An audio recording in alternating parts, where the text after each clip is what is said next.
Opa, tudo bem? Eu sou o Luiz Camargo e seja muito bem-vindo. Semana passada, na quinta-feira, o ministro Luiz Roberto Bem Barroso, aquele do eleição não se ganha, se toma, perdeu o mané e nós vencemos o bolsonarismo, foi eleito para o cargo de presidente do Supremo Tribunal Federal.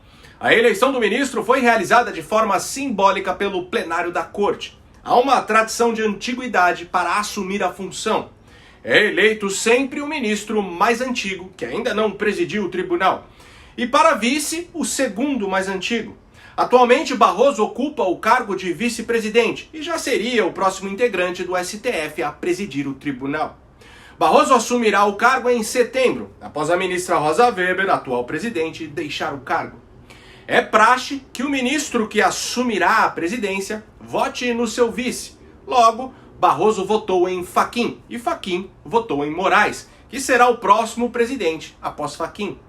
Moraes então resolveu fazer graça. Vice-presidência, ministro Luiz Edson Fachin com 10 votos, ministro Alexandre de Moraes com 1 voto.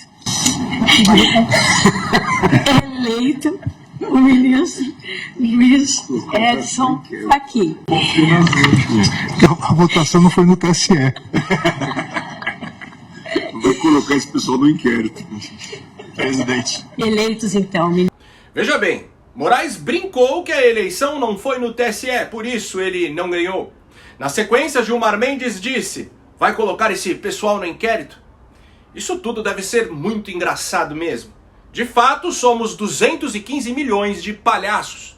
Não é por menos que o vagabundo que ocupa a presidência deste país de palhaços não tem a menor vergonha em mentir como se não houvesse amanhã. Eu era torneiro mecânico e quebrou um dispositivo numa prensa transversal. A prensa fechou, eu tentei tirar a mão, mas pegou esse dedo. Pobre, trabalhando à noite, sabe? Pelo sistema do INPS, naquele tempo não tinha muita opção. E aí o médico poderia até ter aproveitado um cotozinho aqui para eu coçar o ouvido. Eu sou um pescador diferente, porque eu tiro a garra do meu anzol para não machucar os peixes. Mas eu só queria dizer para vocês que além de pescador, eu fui catador de siri e fui catador de caranguejo. Quem não acredita nisso, esse dedo aqui eu perdi pegando um caranguejo lá em Pernambuco. Essa é a prova da minha relação com vocês. Lula é um mentiroso contumaz, o que também não é novidade para ninguém, nem para os seus eleitores acéfalos. Uma vez, quando eu era criança, por volta aí dos 7, 8 anos de idade, minha mãe me pegou mentindo. Uma mentirinha boba, mas ela me repreendeu e disse que quem mente, trai e rouba. Quem mente, trai e rouba. Eu nunca mais esqueci essa frase, e não existe nada mais verdadeiro que isso. Pois se o senso moral de determinada pessoa não é suficiente para impedi-la de mentir na cara lavada, nada a impediria de trair e roubar. Tanto que o presidente que mente como se não houvesse amanhã também foi responsável pelo maior esquema de corrupção da história da humanidade. Durante 13 anos, em torno de 8 trilhões de reais. Não estamos falando de 8 milhões ou 8 bilhões, mas sim de 8 trilhões de reais que foram surrupiados dos cofres públicos por meio de desvios, fraudes e propinas.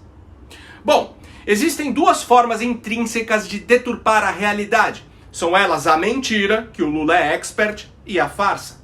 Embora ambas envolvam a apresentação de informações falsas, esses conceitos não são inteiramente intercambiáveis, uma vez que se baseiam em diferentes contextos, intenções e graus de elaboração. A mentira, por definição, é a expressão consciente e intencional de informações falsas com o objetivo de enganar. Já a farsa transcende o âmbito individual da mentira e assume uma dimensão mais ampla e elaborada.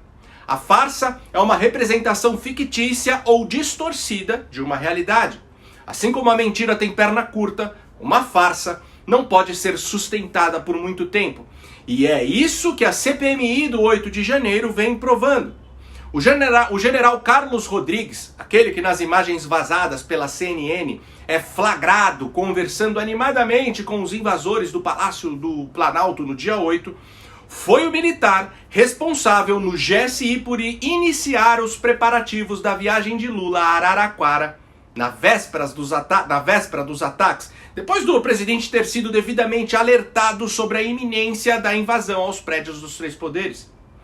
E após Alexandre de Moraes determinar que fossem liberadas para a CPMI as imagens das câmeras do Ministério da Justiça do dia 8 de janeiro, Flávio Dino, que estava relutante, acabou cedendo e enviando as imagens. No entanto, enviou imagens de apenas 2 câmeras, sendo que o prédio do Ministério tem entre 30 e 50 câmeras. É óbvio que o comunista rechonchudo está escondendo algo. No vídeo de hoje vou fazer um apanhado geral de tudo o que já foi devidamente comprovado desde a instalação da CPMI. E você perceberá que toda essa ovulação da imprensa e da oposição diante das tais joias que Bolsonaro ganhou de presente de autoridades estrangeiras durante seu governo não passa de uma cortina de fumaça, uma maneira desesperada de desviar a atenção, pois a verdade por trás do dia 8 de janeiro está cada vez mais evidente. Mas antes, já deixe o seu like no vídeo e um comentário qualquer, nem que seja só um alô mesmo, para assim ajudar no engajamento do vídeo.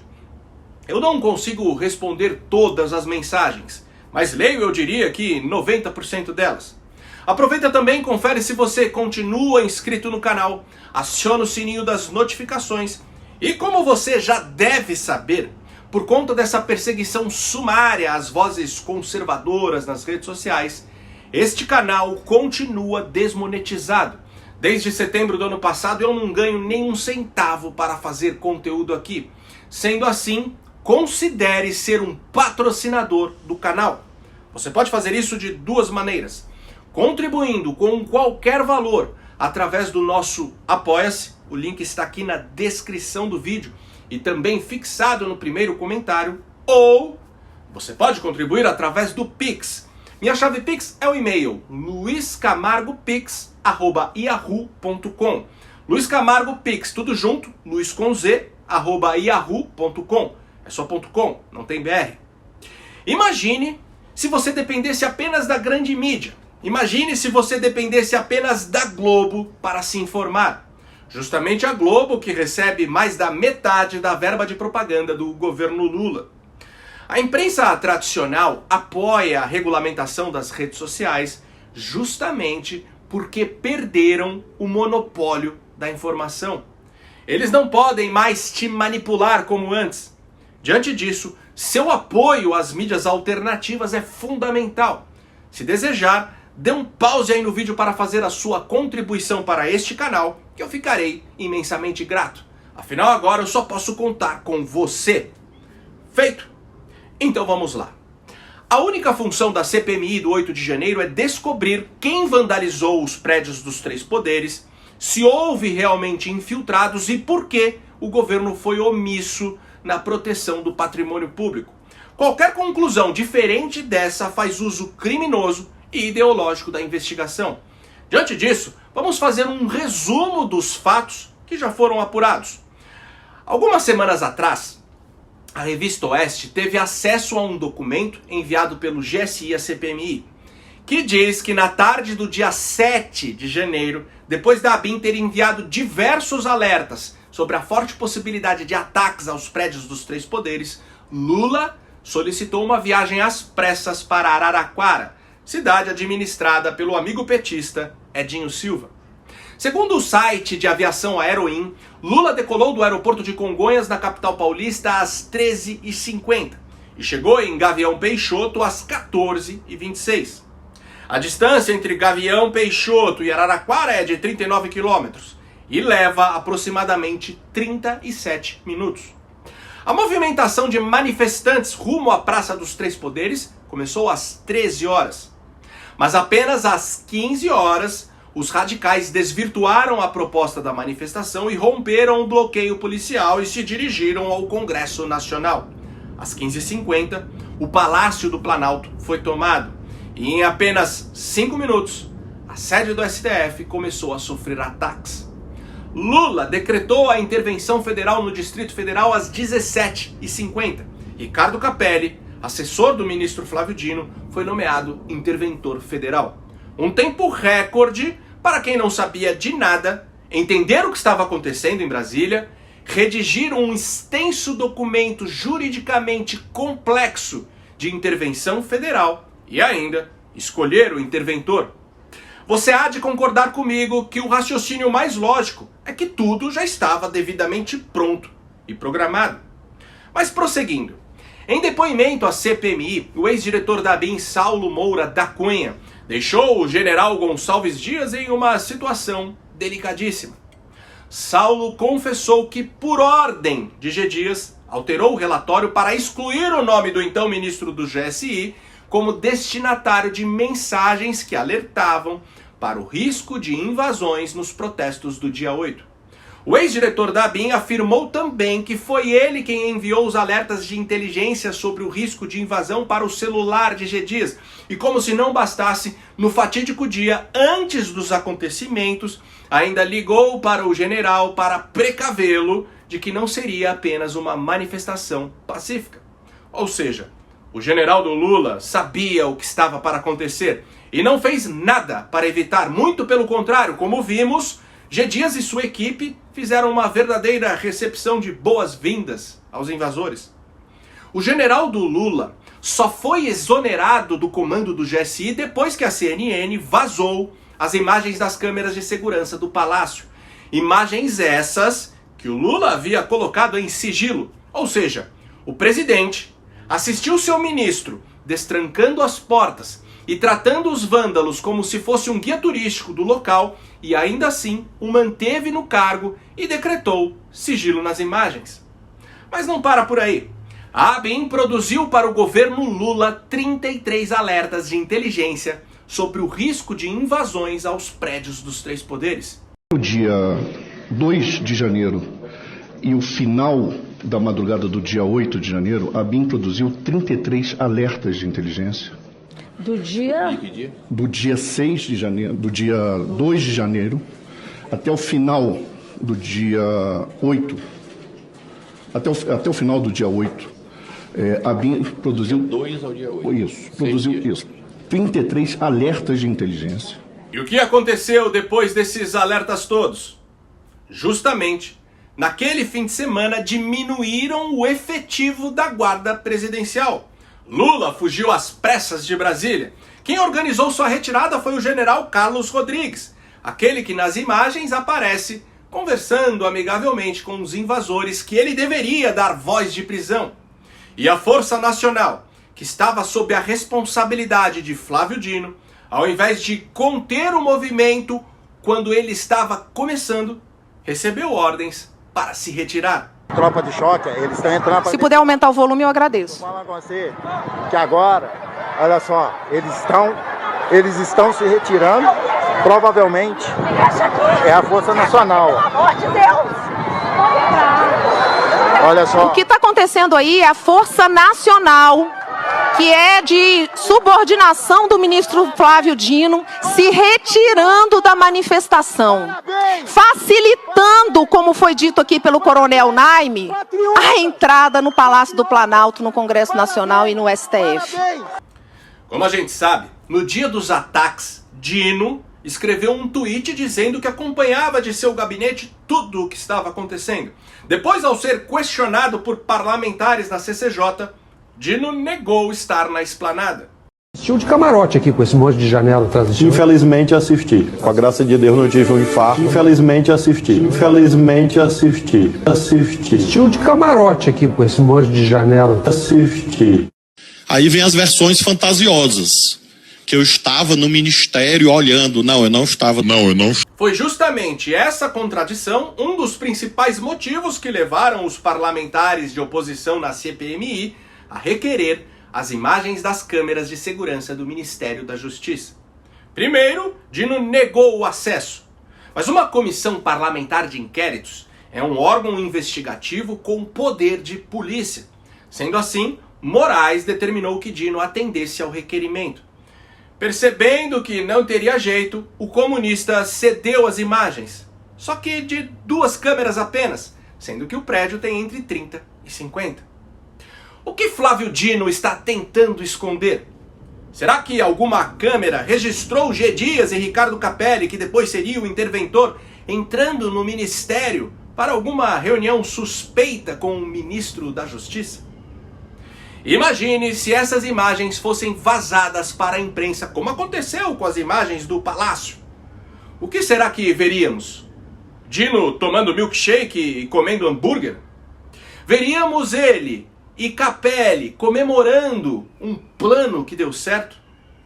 Será que veríamos Dino acompanhando de seu gabinete a Força Nacional que é subordinada a ele, se retirando da manifestação? Aliás, será que foi ele que deu a ordem para essa retirada? Bom, as investigações conduzidas até o momento deixam evidente que apenas uma minoria promoveu os atos de vandalismo, e não todo um movimento pacífico que continua sendo acusado injustamente. Para se ter uma ideia, a perícia da Polícia Federal analisou cerca de 1.000 vestígios biológicos encontrados nos prédios dos 3 poderes e identificou apenas 47 perfis compatíveis com os 1.388 presos na ocasião. Alguns deles presentes em mais de um prédio invadido. Ou seja, o dia 8 de janeiro começou como um protesto de natureza pacífica e descambou para uma violência injustificada promovida por uma minoria. No entanto, existem fortes indícios que essa minoria foi inflamada por infiltrados, que foram devidamente preparados para que a manifestação culminasse em invasão e vandalismo. Como eu costumo dizer, você tem uma multidão indignada com um criminoso que foi tirado da cadeia para se tornar presidente. Uma multidão vendo suas liberdades sendo solapadas por um tirano que ocupa a mais alta corte do país. Uma multidão decepcionada por passar mais de 60 dias na porta dos QGs para no fim ser literalmente desprezada pelas Forças Armadas. Essa multidão agora está na frente do Congresso para mais uma manifestação pacífica, como todas as outras. Só que de repente percebe que o caminho para uma invasão está praticamente livre. Ora, basta alguns infiltrados tomarem a iniciativa de quebrar a primeira vidraça que o resto com certeza vai acompanhar. E depois disso, pode-se esperar o pior, mesmo de quem jamais teve a intenção de jogar um papel no chão. O efeito manada pode converter seres humanos decentes em verdadeiras bestas feras. Bom, o governo Lula foi omisso. Não fizeram a menor questão de proteger os prédios dos 3 poderes. Isso é indiscutível. A questão agora é provar se, além da omissão, houve também essa articulação através de infiltrados para inflamar o movimento, fazendo com que o mesmo culminasse em atos criminosos. Afinal, Lula sabia que não conseguiria governar com manifestações sendo organizadas periodicamente. O 8 de janeiro foi fundamental para acalmar as ruas, calar a oposição e, em nome da defesa da democracia e das instituições, justificar toda e qualquer perseguição covarde aos conservadores. Na Alemanha, em 27 de fevereiro de 1933, 4 semanas após Hitler se tornar chanceler, o prédio do parlamento em Berlim, o Reichstag, símbolo máximo da democracia alemã, foi incendiado. Marinus van der Lubbe, um jovem holandês com tendências comunistas, foi preso no local, acusado de ter iniciado o incêndio. Os nazistas imediatamente usaram aquela tragédia para inflamar o discurso contra a ameaça comunista e assim consolidar o poder do partido. Para que a ameaça fosse eliminada e os culpados pelo incêndio punidos, o então chanceler Adolf Hitler pressionou o presidente alemão Paul von Hindenburg a assinar o decreto do incêndio do Reichstag, que lhe deu poder para suspender várias liberdades civis e caçar a oposição. O decreto era tudo que o partido nazista precisava para consolidar seu poder. O inquérito instaurado para apurar o incêndio não foi encerrado até que Hitler assumisse de vez o controle do país. Até hoje, historiadores defendem a tese de que o incêndio teria sido provocado por integrantes do Partido Nazista e que o jovem holandês, que inclusive acabou sendo executado pelo crime, foi só um laranja. Ou seja, as chamas que consumiram o Reichstag justificaram todas as medidas repressivas que foram instaladas no país a partir de então. Justificaram a eliminação da oposição e aceleraram a consolidação de um dos regimes mais cruéis da história da humanidade. E tudo, claro, em nome da defesa da democracia e das instituições. Se você gostou desse vídeo e acha esse tipo de conteúdo importante, ainda mais com toda essa perseguição às vozes conservadoras, considere, de verdade, ser um apoiador do canal. Pode ser com qualquer valor. Minha chave Pix é o e-mail luiscamargopix@yahoo.com. Luiz Camargo Pix, tudo junto, Luiz com Z, @yahoo.com, não tem BR. Ou se preferir, o link do nosso Apoia-se está aqui na descrição do vídeo. No mais, curte e compartilha ao máximo esse vídeo. Não esquece de deixar aquele comentário esperto para ajudar na relevância.